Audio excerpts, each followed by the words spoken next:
अस्सलाम वालेकुम जी। Safe digital के साथ मैं हूं एहसान सब्स। हमारे साथ मौजूद हैं ताबान जफर।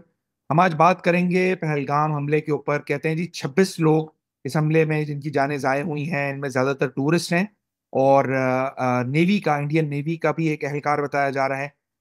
इस पे बात करते हैं। ये तमाम साहब, ये हमला कैसे हुआ, क्या इसका पस मंजर है? और कहा यह जा रहा है कि जी पाकिस्तान की सरहद से तकरीबन 200 किलोमीटर दूर है। क्या वजह है कि इंडिया पाकिस्तान पे इल्जाम लगा रहा है? क्या ग्राउंड्स हैं उसके पास? ज्यादा ना जो जराए हैं उनसे तो खबरें ऐसा बहुत ज्यादा नहीं आ रही। या तो इंडियन चैनल्स हैं और इंडियन चैनल्स जो कुछ कर रहे हैं वो सबको पता है। वो तो ये भी दिखा रहे हैं कि रिपोर्टर एक दहशतगर्द को वहां से भागता हुआ दिखा रहे हैं और रिपोर्टर उसको रिपोर्ट कर रहे हैं। तो वहां से तो इस तरह की भी खबरें आ रही हैं, या गवर्नमेंट जो भी वहां से बयानियां बनाना चाह रही है वो सामने आ रहा है। अब उसके ऊपर सवालात भी उठने शुरू हो गए। इंडिया के अपने हो सकता है जगह जगह आपकी चेक पोस्ट है, और इवन आपके जो खुफिया एजेंसी है, रॉ है, उसके भी एहलकार तैनात हैं। तो 200 किलोमीटर अंदर आए हैं और उसके बाद 25-26 लोगों को मार के इतनी आसानी से कैसे फरार हो गए। वहाँ आम आदमी पार्टी का एक रहनुमा है, उसने ये सवाल उठाया। आज वजीर आला कर्नाटका ने ये सवाल उठाया। उनके एक पंडित हैं, स्वामी आनंद, उन्होंने ये बात की है कि भाई हमारे चौकीदार कहाँ थे, जो लोग आए हैं तब चले गए। तो ये यकीन करने वाली बात नहीं है, क्योंकि वहाँ जो इस वक्त मेन स्ट्रीम मीडिया है वो तो एक कॉरपोरेट मीडिया है, और वो वैसे ही तैयार रहता है कि जैसी कोई ऐसा वाकया हो फौरी तौर पे वो मोदी का बयानिया या बीजेपी का बयानिया शुरू कर दे। और उस बयानिए में जो उनका सियासी मकसद पूरा होता है वो इस तरह से होता है कि पाकिस्तान पे इल्जाम धर दिया जाए, इन्वेस्टिगेशन करें ना करें उससे पहले ही वो पाकिस्तान पे इल्जाम धर दें, ताकि जो भी वहाँ इश्ताल हो या सवाल हो वो पाकिस्तान की तरफ डाइवर्ट हो जाए, उन्हें फौरी तौर पे बहुत सारे सवालों के जवाब ना देने पड़े। तो इसमें जो सिक्योरिटी लैब्स है वो तो सबके सामने है। बजाय इसके कि उस सिक्योरिटी लैब्स से बात होती, मीडिया उसके ऊपर सवाल उठाता, क्योंकि मीडिया ने फौरी तौर पे इसको पाकिस्तान पे धर दिया इल्जाम। तो वो सारा गुस्सा, सारी नफरत और सारा जो इश्ताल, सारा जोश पाकिस्तान की तरफ निकलना शुरू हो गया। इवन ये कि जो लंदन में जो कुछ हुआ है अभी परसों, वो बहुत वाजे है कि भाई उन्होंने ये सोचना भी गवारा नहीं किया कि इसमें कोई और भी इन्वॉल्व हो सकता है। सीधा डायरेक्ट पाकिस्तान के ऊपर इल्जाम धर दिए और वो हाई कमीशन पे मुजाहरे करने पहुंच गए, या फिर वो सुक्की का सामना करना पड़ा, चाय की कप दिखाए गए। तो इसमें बहुत सारे सवालात हैं जो अब उनके जो सेन लोग हैं, या उनका जो ऐसा मीडिया है जो गोदी मीडिया नहीं है, या वो मोदी की जबान नहीं बोलता, तो इसमें सवालात उठा रहे हैं। अच्छा, इंसान मरे हैं तो उसमें एक हमदर्दी का पहलू तो होना चाहिए हर सूरत में, कि वो बच्चे मरे हैं और खवातीन मरी हैं और मर्द मरे हैं, बुजुर्ग मरे, सयाह थे, आम लोग थे, आम पब्लिक थी। तो इसकी तो मजम्मत होनी चाहिए। जो भी यहाँ दहशत गर्दी है, एक्ट ऑफ टेररिज्म है, इसमें तो कोई दो राय नहीं हो सकती। और हम उसी सूरत में अपने यहाँ जो हमारे एक्ट ऑफ टेररिज्म है, उस पे तनकीद हमारी जस्टिफाइड होगी कि अगर हम दूसरों की जो टेररिज्म है उसके ऊपर उसकी भी हम मजम्मत चलें। हमारे यहाँ बलूचिस्तान में अगर लोगों को मारा जा रहा है और इंसान को मारा जा रहा है, मतलब ये नहीं है कि आप टारगेट कर रहे हैं उन लोगों को जिनसे आप ये शिकायत रखते हैं कि उन्होंने आपके साथ ज्यादती की है या उन्होंने आपके हक मारे, आप तो आम लोगों को टारगेट कर रहे हैं। इस तरह इंडिया में भी अगर वहाँ ज़ाहिर एक तहरीक आज़ादी चल रही है, एक मुहिम चल रही है, लोगों की शिकायतें, लोग चाहते हैं उनको हक इरादी दिया जाए जो अक़वाम मुत्तहिदा ने उनसे वादा किया है, तो इस हद तक तो ठीक है। लेकिन आपकी जो शिकायत है वो वहाँ की गवर्नमेंट से हो सकती है, वहाँ की पुलिस से हो सकती है, वहाँ की आर्मी से हो सकती है। आम आदमी को टारगेट करना तो बहरहाल दहशत गर्दी है। और जब आप इसके उसको छुपाने की कोशिश करते हैं और इसके सवालों के जवाब नहीं देते, जैसे कि मोदी गवर्नमेंट इस वक्त कर रही है, तो इसमें बहुत सारी कॉन्स्पिरेसी थ्योरीज भी आ जाती हैं। और ये थ्योरी बहुत आम हो गई, या ये बहुत हमारे यहाँ से भी बहुत इस थ्योरी पर जोर दिया जा रहा है कि ये इन्होंने खुद कार्रवाई की है और पाकिस्तान को मुलव्वस करने के लिए कार्रवाई की है। बल्कि कल मोहसिन नकवी ने जो प्रेस कॉन्फ्रेंस की उसका आगाज यही था कि भाई अब हम अपना उन्नति की तरफ या अपनी तरक्की की तरफ जा रहे हैं, हमारे मसाइल हल हो रहे हैं और हमारे यहाँ इन्वेस्टमेंट आ रही है, तो हमें बदनाम करने के लिए मतलब इशारा उन्होंने यही किया कि ये हमें जो हम पे जो हमें जो हलफ बनाया जा रहा है, हम पे जो इल्जाम लगाया जा रहा है, वो इसलिए लगाया जा रहा है कि हम आगे जा रहे हैं और हमें रोकने के लिए ऐसा किया जा रहा है। तो मैं नहीं कह रहा कि ऐसा ही है अपने लोगों को मारना, मतलब इतना आसान नहीं है। आप क्यों अपने लोगों को मारेंगे? ये कॉन्स्पिरेसी थ्योरी भारत उस वक्त आएगी जब आप कुछ छुपाने की कोशिश करेंगे, जब आप खुल्लम खुल्ला ये एतराफ नहीं करेंगे कि हमारी गलती है। और किसने किया, ये एक बहुत बड़ा सवाल है, क्योंकि अब तो बजाय पाकिस्तान सपोर्ट नहीं करता, वहाँ जो इंडिजिनस इंसर्जेंसी मूवमेंट चल रही है, या जिसको आप जंग आजादी कहेंगे, वो चल रही है, तो पाकिस्तान तो ये कहता है कि जी हम अब सपोर्ट नहीं करते। यानी वो ये एतराफ करता है कि भाई माजी में आप सपोर्ट कर रहे थे। अभी ख्वाजा आसिफ ने एक इंटरनेशनल मीडिया को इंटरव्यू दिया है, उसने कहा है कि हाँ हम ये सब कुछ हम कर रहे थे, वो हलचल के उन्होंने अपने आप को बचाने की कोशिश में सारा इल्जाम धर दिया कि हम वेस्ट के लिए कर रहे थे, अमेरिका के लिए कर रहे थे। आप चूचे थे कि आप कर रहे थे, आपको नहीं पता था कि वो आपसे ये करवा रहे हैं। तो अब पाकिस्तान का स्टेट या रियासती मौकफ ये है कि हम किसी की हिमायत नहीं कर रहे। और अब तो यहाँ जैसे जमात दावा, पाकिस्तान का मौकफ तो ये है कि हम नहीं कर रहे, हम सपोर्ट भी नहीं कर रहे उनको। लेकिन वहाँ वो लोग तो मौजूद हैं जो अपनी गवर्नमेंट से नाराज हैं, जैसे हमारे यहाँ वो लोग मौजूद हैं जो अपनी गवर्नमेंट से नाराज हैं। अब उनको बाहर से सपोर्ट मिल रही है या नहीं मिल रही, उन्होंने अल्टीमेटली करना तो यही है। तो मेरे ख्याल है इंडिया को अपनी चारपाई के नीचे लाठी फेर के देखना चाहिए कि वहीं से ही ये जो भी कार्रवाई हुई है वो हुई है, और सरहद पार से इसके हमें यूं कह लो कि कोई ऐसे इशारे भी नहीं मिलते और ऐसा सबूत भी नहीं मिलता कि इतने अंदर तक आप घुस आएंगे और फिर वापस चले जाएंगे। आपकी जो एफआईआर है उसके अंदर बहुत सारे सवाल उठते हैं। आप एफआईआर में 10 मिनट बाद आपने एफआईआर काट दी, और आप ये लिख रहे हैं कि सरहद पार से जिनको आशीर्वाद हासिल थी या सरहद पार से ने आके ये सब कुछ किया है, तो 10 मिनट में आपको कैसे पता चल गया? इसका मतलब है कि आपने बयानियां बनाया हुआ है कि ऐसी कोई भी बात होती है, हम उसके ऊपर कोई संजीदा डिबेट नहीं करेंगे, उसको इन्वेस्टिगेट नहीं करेंगे, लेकिन उस पर इल्जाम धर देंगे अपनी जान बचाए। अच्छा, लेकिन बहरहाल एक एक स्ट्रेटेजिकली जो एजेंसीज हैं वहाँ की या जो आर्मी है वो अपनी गवर्नमेंट के लिए, अपने मीडिया के लिए किस तरह उनको हेल्प आउट कर रहा है इस बयानिए के जवाब में कि भाई ये हमला पाकिस्तान ने, हमारे यहाँ होता है ना जैसे कोई मैप्स प्रोवाइड किए जाते हैं, कोई और ऐसी चीज प्रोवाइड की जाती है जिसपे होता है कि जी हम इंडिया पे इल्जाम डालते हैं या हम किसी और तंजीम पे इल्जाम डालते हैं, तो वहाँ की जो गवर्नमेंट है, जो लोकल वहाँ की एजेंसीज हैं, वो अपने मीडिया को कोई जवाब दे रही है कि अगर तुम इल्जाम लगाओ तो इस बुनियाद पे लगाओ? फिलहाल मेरी नजर से तो ऐसा कुछ भी नहीं गुजरा, ना उनकी मीडिया ने ऐसी चीज कहीं दिखाई है अपने तौर पे इन्वेस्टिगेट करके। मजाहिया हरकतें तो की हैं, जैसे मैंने अभी बताया कि एक साहब रिपोर्ट कर रहे हैं और पीछे से वो दहशतगर्द या उनके बकौल दहशतगर्द भागता हुआ जा रहा है जिसने शलवार कमीज पहनी हुई और उसका हुलिया मुसलमानों जैसा है, और वो देख के उसको लाइव रिपोर्टिंग दौरान साइड में हो जाते हैं और उसको पूरा फॉलो किया जाता है, कैमरा फॉलो कर रहा है कि वो भागते हुए आगे जा रहा है। तो इस तरह की मजे का खेज चीजें तो हो रही हैं, लेकिन कोई ऐसा सॉलिड एविडेंस नहीं है।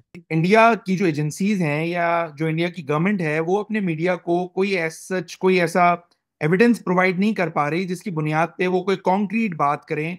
तो वहाँ के जो समझदार लोग हैं, जो वहाँ की अशराफिया है, जो वहाँ के पढ़े लिखे लोग हैं, वो इस सारी की सारी सिचुएशन को क्या कह रहे हैं? वो छोड़े आप मेन स्ट्रीम मीडिया को, सोशल मीडिया के ऊपर वो क्या कह रहे हैं? मैं तो बहुत सारे लोगों को देख रहा हूँ जो वहाँ के पढ़े लिखे लोग हैं, वो भी इल्जाम लगा रहे हैं पाकिस्तान के ऊपर ही। यार मैंने जो कुछ पढ़े लिखे लोगों की वीडियोस देखी हैं, वो अभी तक तो सवाल यही उठा रहे हैं मेडिकल लैब से उसके सवालों के जवाब दिए जाए। अब ये भी मसला है ना कि जैसे हम यहाँ बैठे हुए हैं, बहुत सारी चीजें हमारे लिए मुकद्दस हो जाती हैं और हम उनके खिलाफ बात नहीं कर पाते। हमारी हुब्बुल वतनी हमें साबित करने के लिए या हमें अपनी इस्लाम दोस्ती साबित करने के लिए बहुत सारी ऐसी बातें भी कहनी पड़ती हैं जो असल में हमारी राय नहीं होती, या फिर उनके ऊपर हमें चुप रहना चाहिए। और बाद लोग ज़ाहिर है आप जिस माहौल में रहते हैं जहाँ एक ही बात बार बार कही जाती है, बार बार कही जाती है, तो आप उसको सच समझ लेते हो, अपनी दयानतदारी से आप उसको समझ लेते हो। फिर हमारे यहाँ से जो एक जंगजुआना बयानिया यहाँ बन गया है या बन जाता है फौरी तौर पे इंडिया के खिलाफ, उससे भी ऐसा लगता है कि यार वो तो वाकई हमारा दुश्मन है, उसी ने किया होगा यकीनन कुछ ना कुछ। और जो लफ्ज और जो जबान हम लोग इस्तेमाल करना शुरू कर देते हैं, जैसा कि अभी हाल ही में हमारे वफाकी वजीर रानी अब्बासी साहब ने फरमाया कि जी जो हमने जो गौरी और गजनबी और फलाने तैयार करके रखे हुए हैं वो हमने इंडिया के लिए तैयार करके रखे हैं, और इंडिया अगर हमारा पानी बंद करेगा तो हम उसकी सांस बंद कर देंगे। और ये जो बनिया है ये बड़ा चालाक है, और इसने अगर हमने एटमी हथियार ना बनाए होते तो ये हम पे हमला कर देता। तो बजाय इसके के मामले को ठंडा करना, बजाय इसके के मामले में अपने आप को इससे वो करना, मुबर्रा करार देना कि हमने ऐसा कुछ नहीं किया और हम इसकी मजम्मत करते हैं दहशतगर्दी की, आप और अपने लिए शकूक बढ़ा रहे हो। और जो लोग वहां आती हिमायत मुमकिन तौर पर कर सकते हैं, परसों रात को बयान आया कि जी अगर इंडिया ने जंग छेड़ी तो हम सुबह का नाश्ता दारुल देवबंद में जाके करेंगे। तो भाई दारुल देवबंद में जाके क्या करोगे? क्या आप दारुल देवबंद पे जाके कब्जा कर लोगे?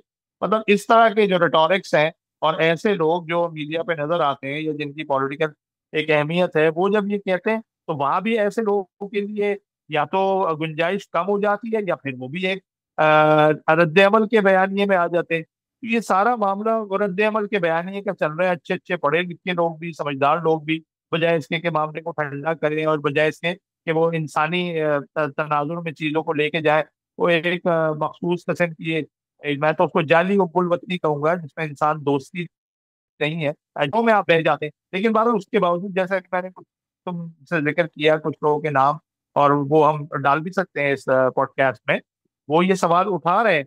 आम आदमी पार्टी जो है, आम पार्टी है, राहुल जोर जोर शोर से ये सवाल उठाया है कि भाई लोग तो हमारे अपने थे ना जो चप्पे चप्पे पे थे, तो ऐसा कैसे हो गया? और जो संजीदा सहाफी हैं जो अब दायरे मेन स्ट्रीम मीडिया में नहीं है, वो अपने यूट्यूब चैनल चला रहे हैं, वो ये सवाल उठा रहे हैं कि कैसे आप फौरी तौर पर इल्जाम पाकिस्तान पे धर देते हैं और धर सकते हैं। आप अपनी इन्वेस्टिगेशन तो करा लें पहले। तो ये एक मसला है। लेकिन अब अच्छी बात ये हुई है कि शहबाज शरीफ ने भी ये ऑफर की, मोहसिन नकवी ने भी ऑफर की कि अगर कोई गैर जानिबदाराना तहकीकात होती है तो हम ताउन के लिए तैयार हैं।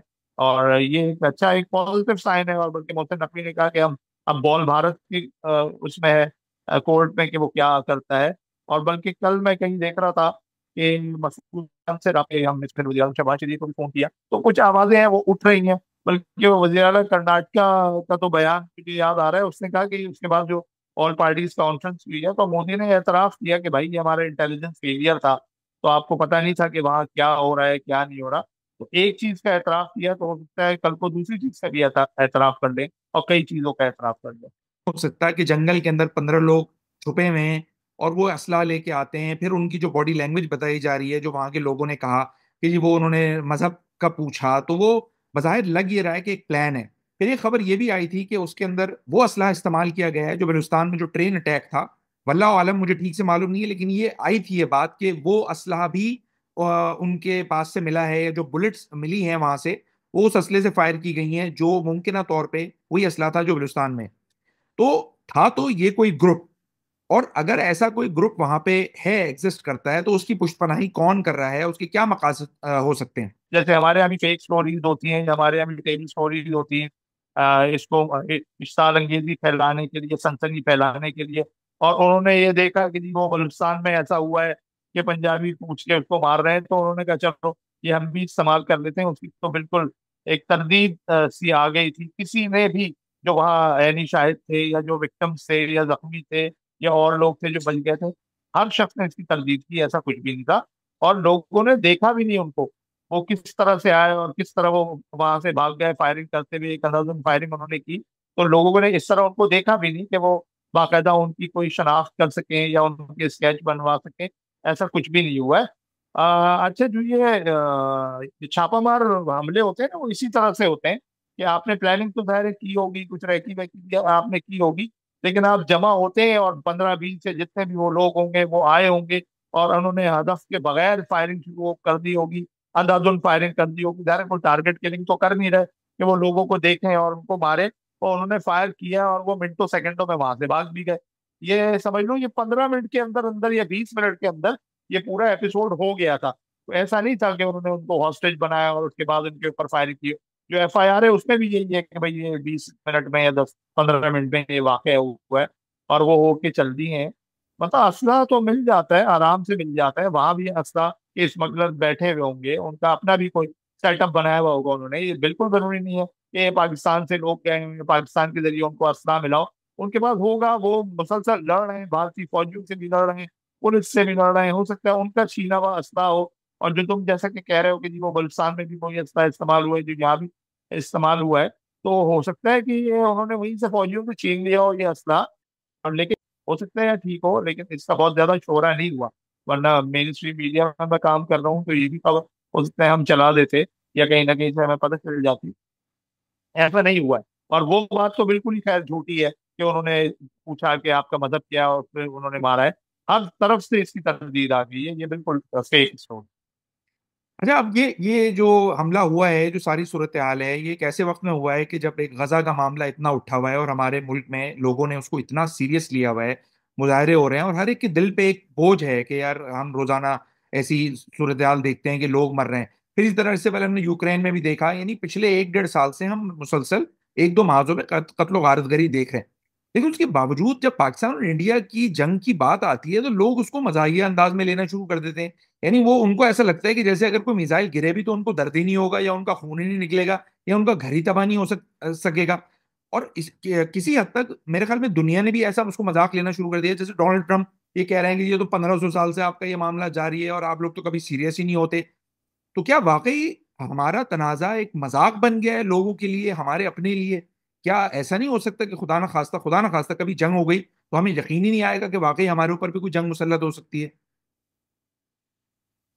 देखो, डोनाल्ड ट्रंप वाली बात तो लाइल्मी की है, जाहिर है वो तो बेचारा, जो कुछ उसका इल्म है दुनिया के बारे में और तारीख के बारे में, वो उसने कोई मजाक नहीं किया। उसको ऐसा लगा होगा कि शायद ये कुफार मक्का की और कुरैश की और मुसलमानों की लड़ाई है जो 1500 साल से चल रही है, तो उसकी बात को तो खैर सीरियस लेना ये गलत होगा।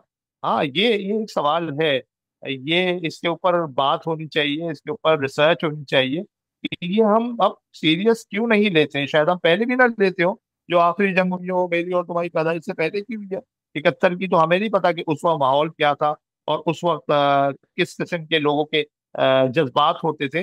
लेकिन अब वाकई ऐसे ही है कि वो उसको मजाक ही में ही ले रहे हैं।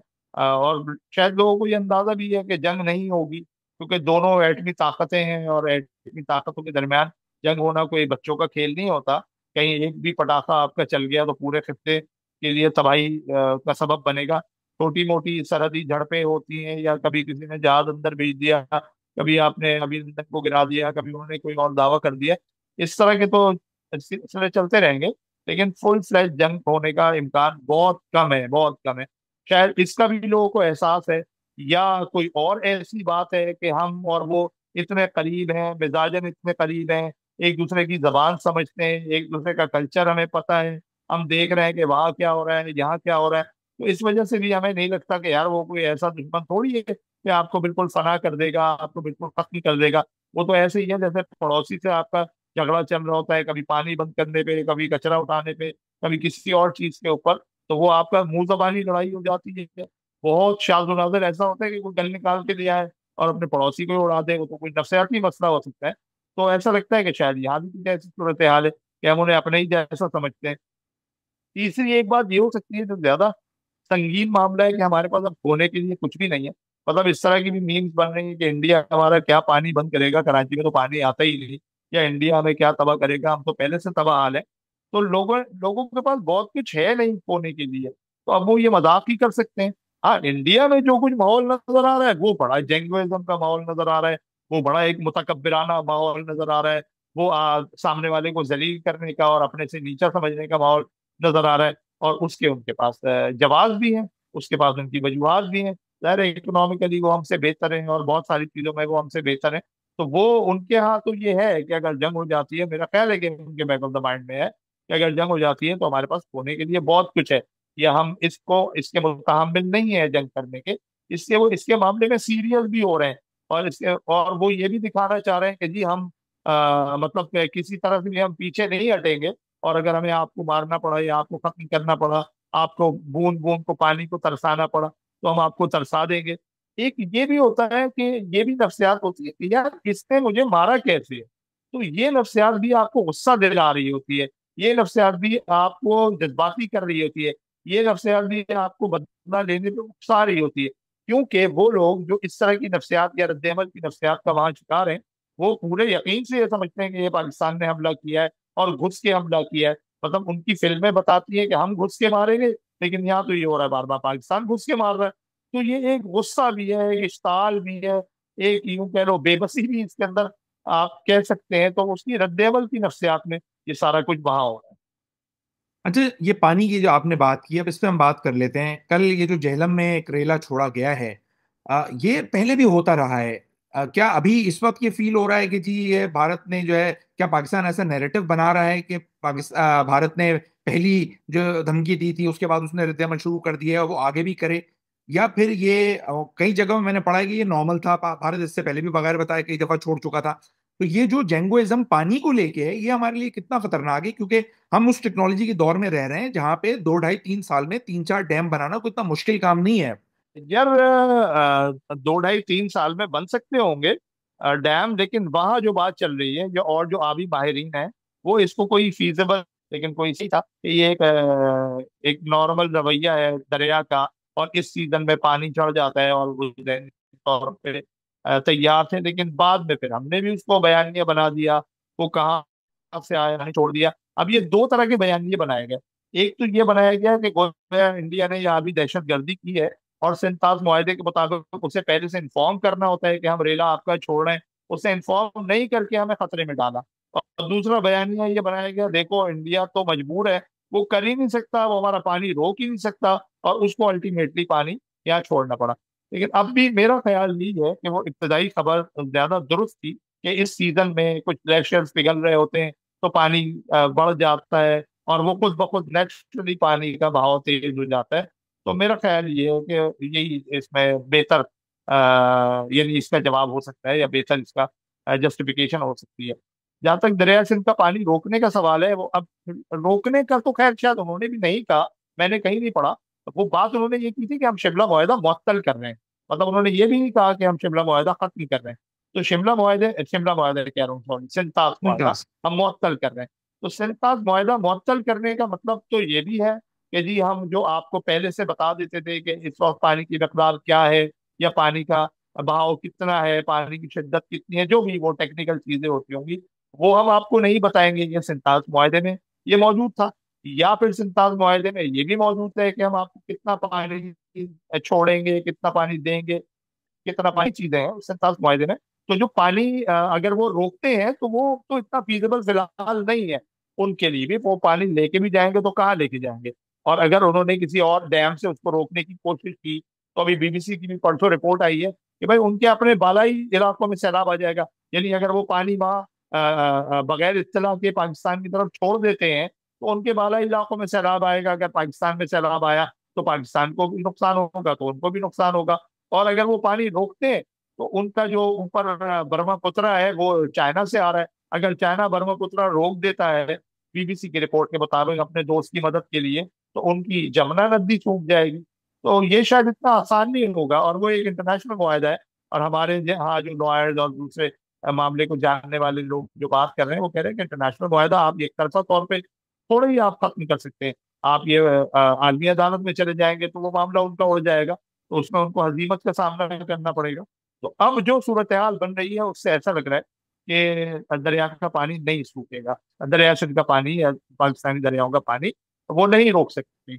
इसमें जो एक मजेदार बात हुई है, वो बिलावल ने अभी जो उसका सक्खर का जलसा था, उसमें उसने वैसे बहुत सारी बातें की, बातें तो पानी बहेगा या तुम्हारा खून बहेगा, लेकिन उसने साथ साथ ये भी कहा कि आप इंडस सिविलाइजेशन को ओन करते हैं। मतलब मोदी साहब जहां भी जाते हैं उसको इंडस सिविलाइजेशन को ओन करते हैं, तो क्या आप इंडस सिविलाइजेशन की तबाही का बाइस बनेंगे? यानी इंडस सिविलाइजेशन तो दरिया सिंध के साथ साथ पनपी है ना, दरिया सिंध के साथ साथ उसने उरूज पाया है। तो अगर दरिया सिंध खुश्क हो जाता है, पीछे से पानी रोक दिया जाता है, तो क्या मोदी इंडस सिविलाइजेशन को तबाह करने का सबब बनेगा? और जिस तरह गंगा जमुना है, उसी तरह दरिया सिंध भी हिंदुओं के लिए एक बड़ा मुकद्दस दरिया है, या तारीखी लिहाज से कम से कम उसकी उनके लिए अहमियत है। वहाँ जो सिंधी आबादी है इंडिया में, और जो बड़ी मौसर है, माली लिहाज से वो बड़ी मजबूत है, उसके लिए दरिया सिंध की एक बड़ी अहमियत है और मोहब्बत है। और सिंध को अब भी वो अपना अपना ही खित्ता, अपनी जन्मभूमि और अपना मादरे वतन किसी लिहाज से समझते हैं। इसके अलावा इंडिया के कौमी तराने में अभी तक सिंध का जिक्र है, जैसे गुजरात का, पंजाब का सिंध का जिक्र है। हालांकि सिंध उनका कोई सूबा या उनका इलाका नहीं है कि वो दरियाओं का पानी रोके और दरिया सिंध को खुश्क होने का वो खतरा मोल लें। उनके लिए इमोशनल कनेक्शन भी है, शायद कोई मजहबी कनेक्शन भी होगा। हिंदुओं का एक जो ताल्लुक रहा है सिंधी हिंदुओं का, वो एक सकाफती कनेक्शन भी है। तो ये बहुत सारी बातें जब हम मद्देनजर रखें और गैर जज्बाती होकर सोचें, तो ये बहुत ज्यादा कोई आसान। भी बात की है, हमारे पास उसका एक रिबर्टल मौजूद है। और इंडिया को बहुत ज्यादा ऐसा नैरेटिव कायम ही नहीं कर सका कि जो इस हमले के बाद उसको सिफारती लिहाज से या दुनिया में उसका कोई ऐसा एक पॉइंट क्रिएट करता। ऐसे ही है। उसके पास अभी कोई सबूत, कोई गवाह नहीं है ना। वहां तो जब बम्बई अटैक हुआ था, अजमल कसाब उनके पास था, और कहीं ना कहीं से ये साबित हो ही गया था कि अजमल कसाब पाकिस्तानी है। तो वो तो बड़ा पाकिस्तान के खिलाफ मामला जा रहा था। हरचंद के उस वक्त यूसुफ रजा गिलानी ने ये ऑफर की थी, वजीर आजम यूसुफ रजा गिलानी ने, कि भाई हम अपना ऐसा चीफ आपके पास भेज देते हैं, हमारा इससे कोई लेना देना नहीं है, कोई ताल्लुक नहीं है, तो मुश्तरका इन्वेस्टिगेशन कर लेते हैं कि जी क्या हुआ है, कैसा कैसे हुआ है ये। वो अगर हो जाता तो अच्छा होता, लेकिन वो किसी वजह से नहीं हो सका वो मामला। तो इस वक्त तो इंडिया के पास कुछ भी नहीं है दुनिया को दिखाने के लिए कि हमने किसी को गिरफ्तार किया है, या हमने कोई नक्शे कदम से हम पहुंचे हैं उस तक, या कोई नक्शे हमें मिले हैं, या कोई और ऐसी चीज हो, कोई हमने ऑडियो कॉल इनकी ट्रेस की है। ऐसा कुछ भी नहीं है इंडिया के पास। वो सिर्फ रिटोरिक्स हैं, सिर्फ नारे हैं, सिर्फ इल्जामात हैं, इसके अलावा उसके पास कुछ भी नहीं है।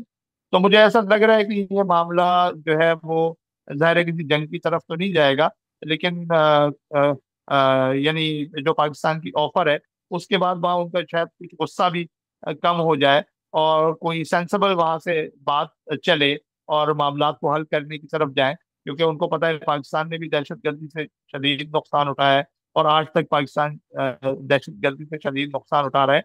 इस पूरे खित्ते के लिए, इस खित्ते के इंसानों के लिए, दुनिया के इंसानों के लिए इसके अलावा कोई रास्ता नहीं है, इसके अलावा बेहतरी की कोई उम्मीद नहीं है कि जो पड़ोसी मुल्क हैं ये मिल के बैठें, अपने मसाइल को बातचीत से हल करें, और एक दूसरे से फायदा उठाएं।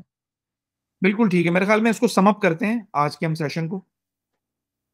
अच्छा, मैं चाहूंगा कि जो तुमने एक नज्म लिखी है वो एक इंसानी अलमिया है। वहां भी इन लोगों के बाप मरे हैं, माए मरी हैं, बच्चे मरे हैं, वहां भी चिताएं जली हैं, वहां भी आंसू हैं, वहां भी चीखें हैं, कर्राएं हैं। तो वो जरा तुम नज्म सुनाओ, ताकि हमारी तरफ से भी उनको पैगाम जाए कि हमारी इंसानियत दोस्ती पे आप शक नहीं कर सकते। बिल्कुल। वो नज्म कुछ इस तरह से है कि मैंने उसको लिखा था पहलगाम के नाम। वहां पे जो लोग हैं मैंने कभी उनको देखा तो नहीं है, लेकिन जो तस्वीरें मुझे वहां से नजर आई हैं, बड़ा मुझे मरी मरी जैसा लगा या मुझे सवाद जैसा लगा। उन लोगों के चेहरे भी वैसे ही थे, वो जो जियोग्राफी नजर आ रही थी, जो दरख्त थे, जो रंग थे, वो तकरीबन वैसे ही थे। तो उसमें मुझे बड़ा एक अपनाहियत महसूस हुई। तो मैंने लिखा था कि क्यों झूठ बोलूं, तुम्हारे आंसू तुम्हारी चीखें सुनी है मैंने, तुम्हारे प्यारों की अर्थियों से निकलते शोले भी मैंने देखे, वो सारे मंजर जो काश कोई ना देख पाता।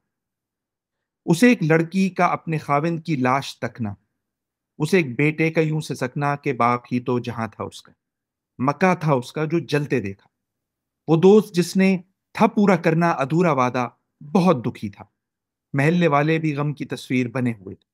वो सारे बच्चे जो बेखबर थे कि क्या हुआ है, उन्हें भी देखा। क्यों झूठ बोलूं कि जो हुआ है सही हुआ है। वो बेगुनाह थे, यकीन जानो वो सारे चेहरे जो मिट गए हैं, वो हमसे मिलते तो कुछ ना करते। जो मर गए हैं हम उनके हाथों से इस तरह तो कभी ना मर। हम्म। अच्छा अच्छा, ये जो आखिरी लाइन है ना, इसमें ये एक इंसानी अलमिया है, और ये एक हकीकत है कि जो मरने वाले हैं वो हम जैसे ही इंसान थे। ना हमने उन्हें मारना है, ना हम उनके लिए कोई दुश्मनी या ऐसा कहर रखते हैं अपने दिल में कि उनकी जान ले लें, ना वो ऐसी हमारे लिए कोई दुश्मनी और एक नफरत रखते हैं कि वो जान ले लें। वो हम जैसे इंसान थे, वो मरे हैं तो गोया हम मरे हैं। और कुरान जैसे कहता है कि एक इंसान का मरना पूरी कायनात का मरना है, पूरी इंसानियत का मरना है। तो ऐसा ही है। बेशक। इसको समअप करते हैं, कोशिश ये करेंगे कि अगर इसके ऊपर मजीद कोई डेवलपमेंट हो तो हम इस पर बात करते रहें। सेफ डिजिटल के प्लेटफॉर्म से आपने ये गुफ्तगू देखी, आप क्या इस बारे में समझते हैं, नीचे कमेंट सेक्शन में जरूर बताइएगा। अल्लाह हाफिज।